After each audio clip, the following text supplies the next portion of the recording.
You know that person who goes completely quiet when things get hard? Not cold, not rude, just gone. They stop texting back as fast. They cancel plans they were genuinely looking forward to. They sit in a room full of people they love and still feel like they're watching everything through glass. That person isn't falling apart. They're doing the only thing that has ever felt safe, disappearing before the world can make them disappear first. And no, you're not antisocial. You're not broken. You're not someone who doesn't care about the people around you. You're someone whose nervous system learned a very specific lesson a very long time ago, and it's been running that program on autopilot ever since. What's happening inside you is not a character flaw. It's a survival architecture. And by the end of this video, you're going to understand exactly when that architecture was built, why it made perfect sense at the time, and what it's quietly costing you now. There's a concept in neuroscience called the Dorsal Vagal Shutdown. It sounds technical, but here's what it actually means.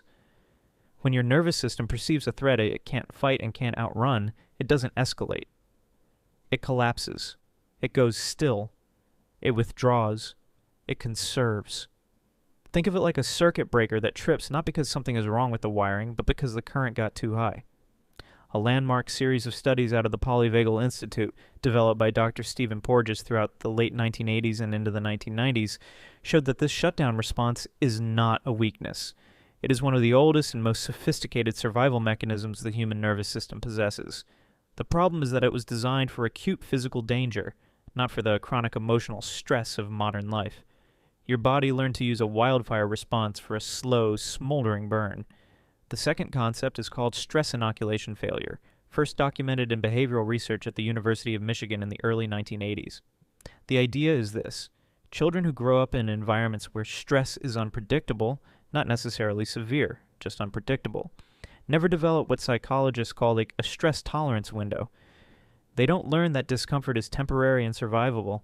They learn that discomfort is a signal to brace, and bracing repeated often enough becomes withdrawal, becomes silence, becomes going dark when the pressure rises. Number 1, you don't withdraw from people. You withdraw from the version of yourself you become around people when you're stressed. Here's the behavior you recognize.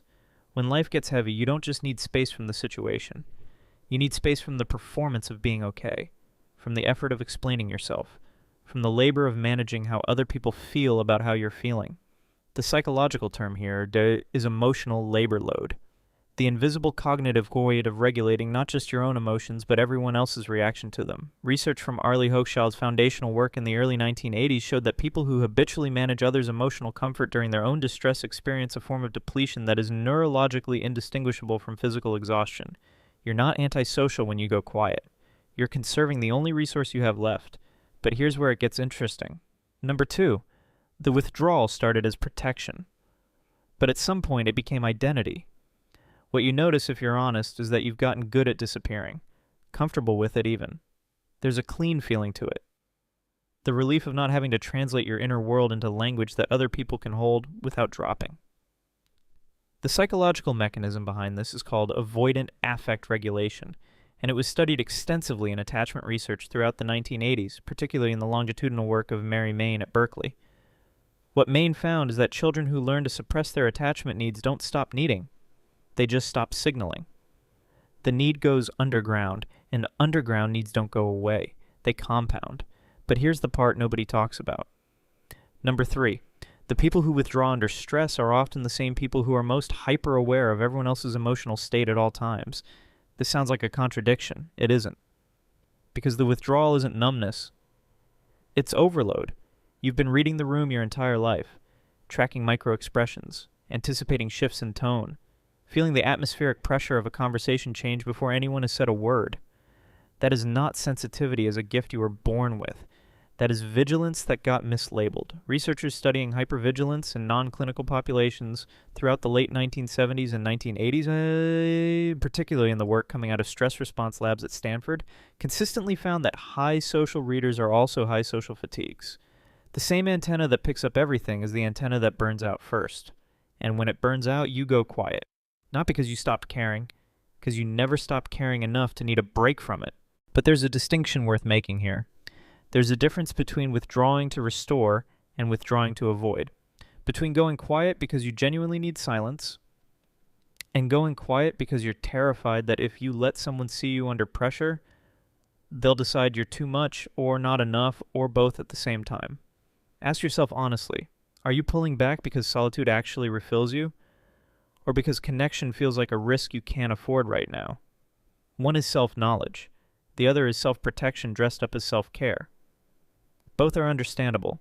Only one of them keeps you stuck. This pattern didn't start with your adult life. It started when you were the kid who figured out, somewhere between ages 7 and 12, that the safest thing to do when the atmosphere in the house changed was to become smaller, quieter, less present. Not because you were told to, but because you were watching, and you noticed that your presence sometimes made things worse, or more complicated, or harder for the people you loved. So you learned to edit yourself before anyone asked you to. At 15, that looked like spending a lot of time alone in your room and calling it preference. At 25, it looked like being the most low-maintenance person in every relationship and wondering why no one ever really knew you. At 35, it looks like this, disappearing when things get heavy and feeling both relieved and lonelier for it. Same root, different expression. The need that got buried hasn't changed, but you have. And the fact that you're watching a video like this, naming what you've never quite been able to name before, means the pattern is already in motion, already shifting. You are not someone who withdraws because that's simply who you are. You are someone who learned to withdraw, which means you are already slowly learning something else. Here's what I want you to hear, not the science, not the framework, just this. You have been carrying other people's emotional weather inside your own body for so long that you forgot the storm wasn't originally yours. You have been so careful, so calibrated, so endlessly aware of how much space you were taking up.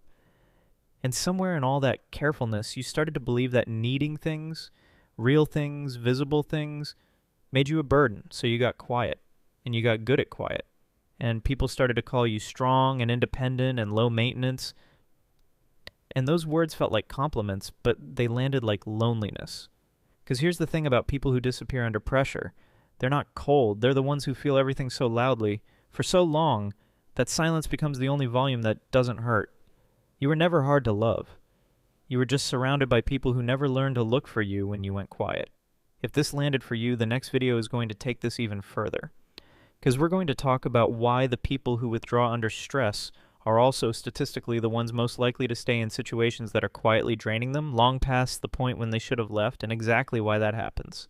Subscribe if you want that video the moment it drops, and if you want to go deeper with this community, hitting the join button gets you into conversations we don't have anywhere else. I'll see you in the next one.